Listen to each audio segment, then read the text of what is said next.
A special thank you to each of our subscribers who make this channel possible. Here's today's story.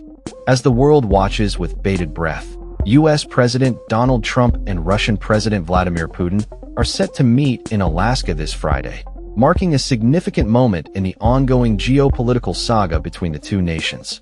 The summit, taking place in a state with a complex history tied to Russia, has sparked a mix of hope and apprehension, particularly among Ukrainians who fear the implications of this high-stakes dialogue. In Kyiv, citizens expressed skepticism about the sincerity of any potential agreements, given Russia's track record of violating ceasefires in the region. Ukrainians are looking for security guarantees should a ceasefire be agreed upon, but the shadow of past betrayals looms large. Alaska, the 49th state of the United States, has a rich history intertwined with Russia, dating back to the 18th century when Siberian fur traders first arrived across the Bering Sea. The legacy of Russian settlement is still visible today, with the oldest building in Anchorage being a Russian Orthodox church and many Alaska natives bearing Russian surnames. The proximity of the two nations is striking. Little Diomede Island, part of Alaska, is less than 3 miles from Russia's Big Diomede Island, illustrating the geographical closeness that has historically influenced political relations. The upcoming meeting is not just a diplomatic event. It is a reflection of Alaska's long-standing role on the international stage. The territory was sold to the U.S. by Tsar Alexander II in 1867 for $7.2 million, a transaction that was initially mocked as a Seward's folly, but later proved to be a strategic asset, especially during World War II and the Cold War. The historical context of Alaska as a military outpost against Soviet threats adds another layer of complexity to the current summit.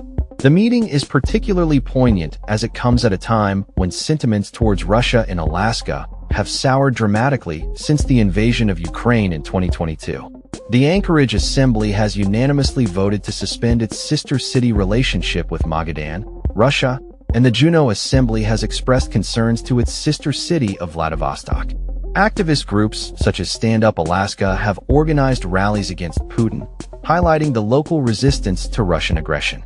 Former Alaska politician Dmitry Shine, who fled the Soviet Union in the 1990s, voiced his concerns about the authoritarian trends he sees in both Russia and the U.S. today. His perspective underscores a growing anxiety among many that the summit could inadvertently legitimize Putin's actions, especially in light of historical territorial disputes. Observers fear that Putin could leverage the meeting to make claims about territorial exchanges, potentially referencing Alaska as a precedent for his ambitions in Ukraine. As the summit approaches, analysts are divided on its potential outcomes. Some view it as an opportunity for dialogue and de-escalation, while others warn of the risks of legitimizing Putin's aggressive stance. The international community is keenly aware that the stakes are high, not just for U.S.-Russia relations, but for the stability of Eastern Europe and the broader implications for global security.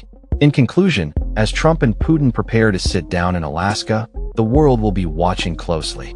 The meeting symbolizes not only a continuation of diplomatic relations, but also the ongoing struggle for power and influence in a rapidly changing geopolitical landscape.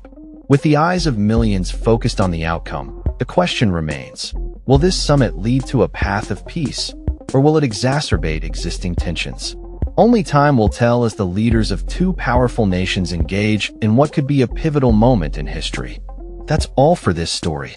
We upload videos every day covering many different subjects, so hit that subscribe button to stay informed. Thanks for watching.